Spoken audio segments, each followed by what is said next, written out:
presenting the first Computer Literacy Excellence Awards for Schools 2002, dated 29 August 2002 at New Delhi. Education, learning and creativity. Get ready for the dictation. I am indeed very happy to participate in the first Computer Literacy Excellence Award for Schools 2002. My greetings to the organizers of this award, particularly the Department of Communication and Information Technology. My greetings to all the state and national level award winners who have shown excellence in computer literacy, and also to all the schools which are sincerely making their efforts to attain excellence in computer literacy. Technology has multiple dimensions. One leads to economic prosperity and the other creates the capability for national security. For the past 40 years, one way or other, I have witnessed these multi-dimensions of technology. For example, the developments in chemical engineering brought fertilizers for higher yield of crop, while the same science led to chemical weapons. Likewise, rocket technology developed for atmospheric research led to the launching satellites for remote sensing and communication applications, which are vital for the economic development. The same technology led to the development of missiles with specific defense needs that provides said security for the nation. The aviation technology development has led to fighter and bomber aircraft, and the same technology assisted in designing a passenger jet and also help operations requiring quick reach of support to people affected by disasters. When nuclear science was born in 1940s, within 2 decades, multiple applications like nuclear medicine, nuclear irradiation for preservation for agricultural products, nuclear power, and later nuclear science led to weapons development and even deployment. Computer science and mathematical science coupled with communication technology led the world to information technology.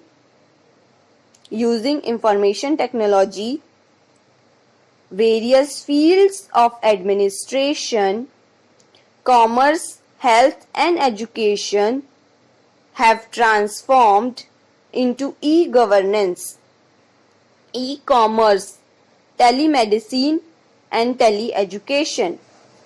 One phenomena which we have witnessed, particularly in India, with demand for software development because of national and international requirement, the availability of elementary school, primary and secondary schools, teachers who love teaching reduced for the reasons that there were many opportunities in the other field.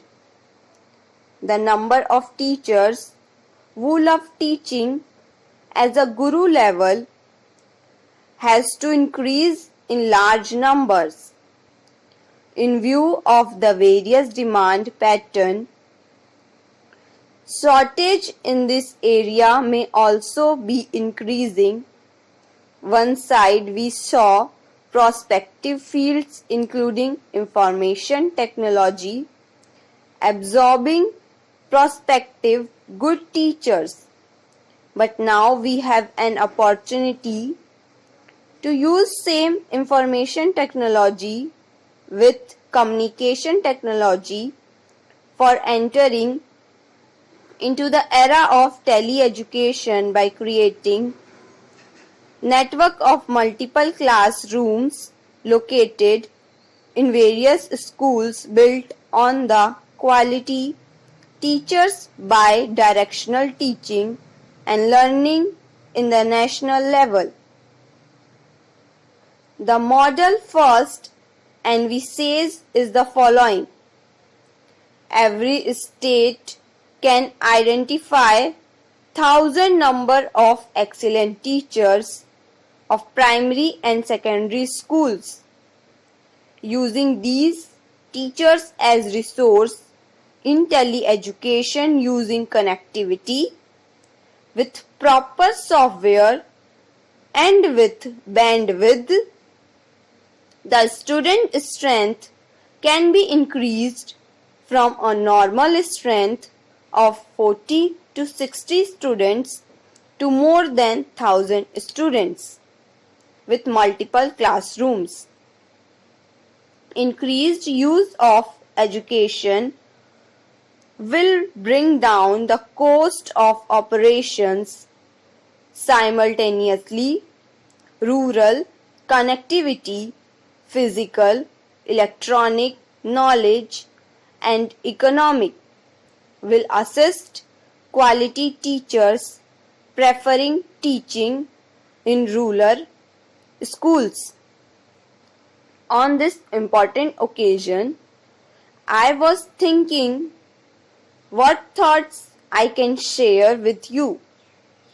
Every one of us have gone through the various phases of education from the childhood to profession. A scene appears in front of me where there is a child, a teenager, an adult, and a leader. Let me narrate to you how each one reacts to one particular situation. The situation is human need. The child asks, "What can you do for me?"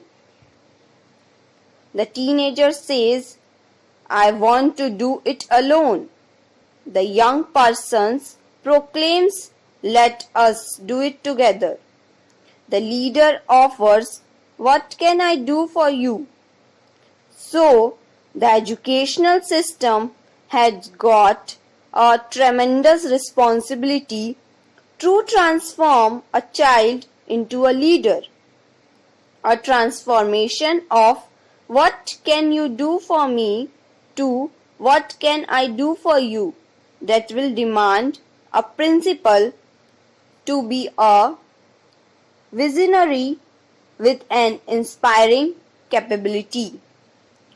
Also, the principals and teachers have to impart learning to the children in such a way of bringing out the best in them.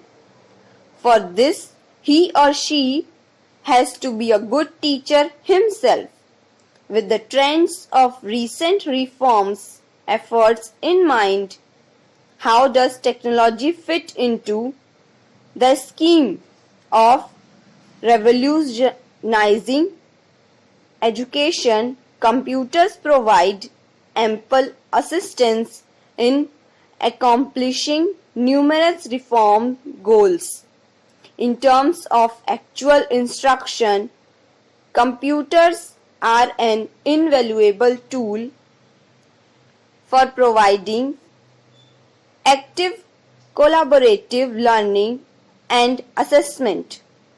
While basic word processing programs allow students to become independent publishers of ideas and opinions, email provide opportunities to peer review and group editing.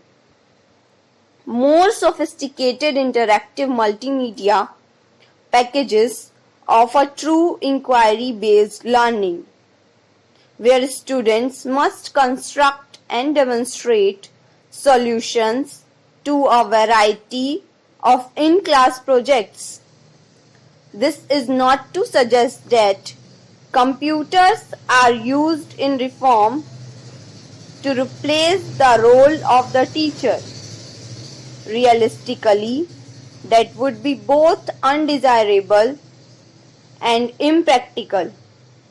Instead, the computer must be recognized as an effective teaching tool which assists the educator.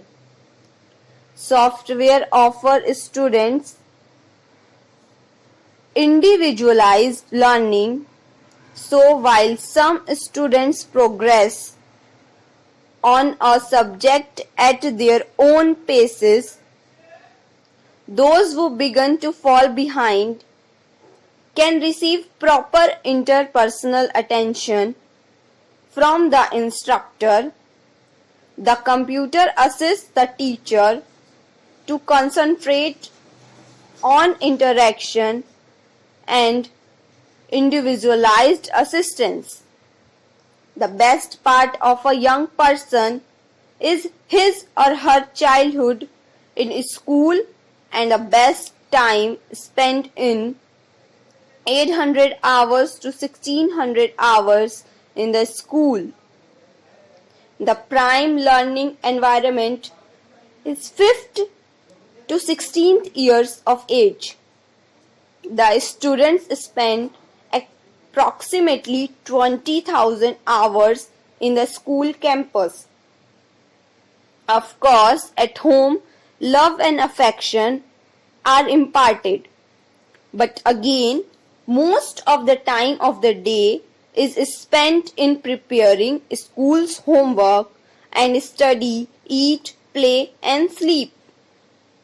Hence, the school's hours for children are the best time for learning and need best of environment, mission-oriented learning with value system. I still hear the echo from bestology, a great teacher saying, "Give me a child for 7 years. Afterwards, let the God or devil will take the child." They cannot change the child, for parents and teachers, school campus and home have to have an integrated mission. Education with value system. Children have to be given value-based education in the schools so that government or society can establish a transparent society or a society with integrity. Principals and teachers are the gurus, the role model. The gurus can instill creativity. Computer becomes user-friendly tool. The vision is indeed bigger than who have assembled here. Another incident was at St. Joseph's College, Tiruchirappalli. As a young student, we had the opportunity at St. Joseph's College witnessing a scene, a unique divine looking personality walking through the college campus every morning, teaching mathematics BSc honors and MA mathematics students. Young students look with awe and respect a personality symbolizing our own culture. When he walked, knowledge radiated all around. The great personality was Professor T. Totadri Iyengar, the great teacher. At the time, Calculus Srinivasan was my mathematics teacher. Calculus Srinivasan used to talk about Professor Totadri Iyengar with deep respect.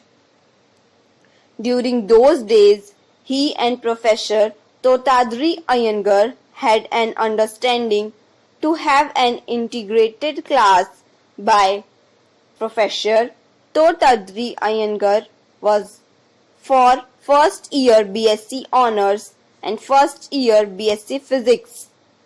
I had the opportunity to attend his classes, particularly on the subjects of modern algebra, statistics, and also once I heard him teaching complex variables. When we were in the BSc first year, Calculus Srivasan used to select top 10 students to the mathematics club of St. Joseph's, to where Professor Totadri Iyengar used to give lecture series. One day in 1952, I still remember, he gave an hour lecture on ancient mathematicians and astronomers of India and introduced 4 great mathematicians and astronomers. For nearly 1 hour he spoke. The lecture is still ringing in my ears. I was introduced to the pride of the nation, pioneers in astronomy and mathematics. 4th to 20th century Aryabhat, Bhaskara and Ramanujam, who gave to the world the value of 0 to number, orbit period of Earth around the Sun, and recently number theory. The 2 incidents narrated have become the foundation for my education, learning with hope and value system. My teachers for primary, secondary and college education had put me few decades ahead. This is indeed the vision. Today's young dream transforming India into a knowledge society. I am sure the younger generation, with the amount of inputs and exposure they gain using various technology tools, will be able to understand the technological developments and prepare themselves with competence and courage to face the global competitive environment. A task team of Planning Commission has worked on the study on how India can be transformed into a knowledge society in a decade. India is a nation endowed with natural and competitive advantage, as also certain distinctive competencies, but these are scattered in isolated pockets and the awareness on these is inadequate. During the last century, the world has undergone a change from agriculture society, where natural labor was the critical factor, to industrial society, where the management of technology capital and labor provided the competitive advantage.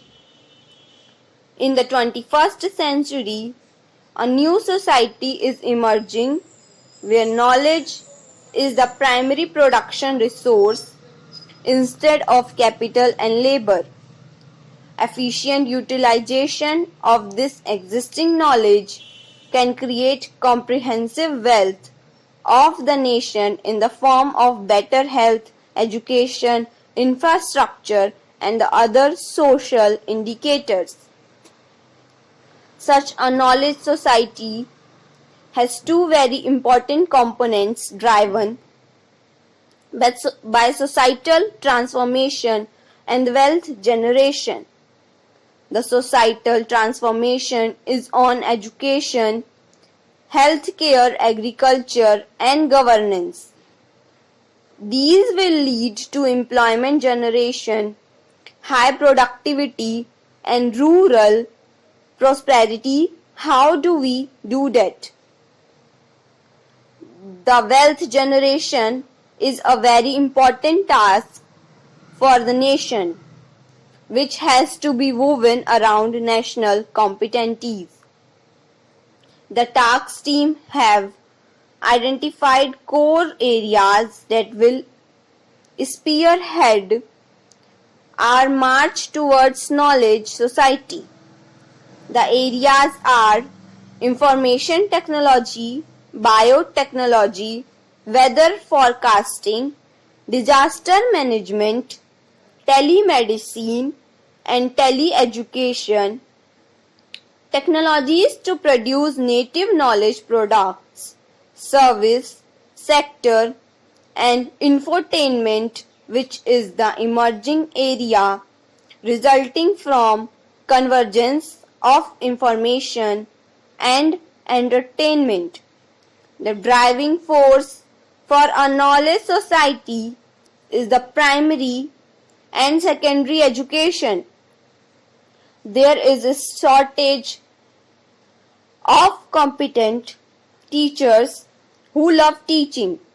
Computer literacy will facilitate teaching competency and increase the scope of student audience to every good programs have a network of good schools. One solution is to adopt distance as a means of bringing education to every eligible child, together with innovative schemes and incentives to attract all children to attend the school. One full satellite transponder gives adequate bandwidth to provide a full range of curriculum from preschool and nursery to the 12th standard. Technology-based learning has to become an important curriculum in schools. While classroom learning is important, what the child learns by self-observation outside the classroom is equally important. A child must become an active participant in the process of learning through observation, field studies, experiments, and discussions. A child's individuality and creativity needs to be given due importance in our education.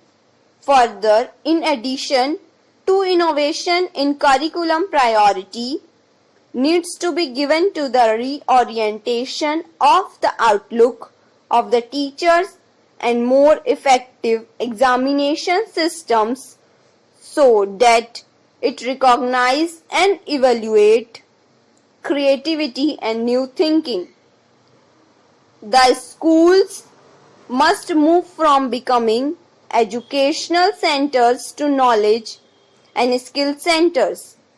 I am sure that computers and vast information source available in the orientation internet can assist the teachers and hence the schools. There is a national mission for universal primary education. Good teachers and parents select the schools for high academic standards, focus on teaching and learning, education philosophy, with value system close to their own, and above all innovative approaches in instruction. Of course, schools are sought where students are challenged to achieve higher levels.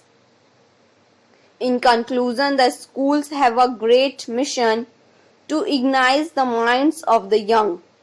The ignited mind of the youngs are the most powerful resource on the earth, above the earth and under the earth. Thinking is progress. Our schools have to lead the education in which the creativity of the children blossom and the nation prospers. I wish all the award winners schools and other schools for their success in giving the nation empowered, learned young with integrity. It is indeed a big mission. My best wishes to you. Thank you.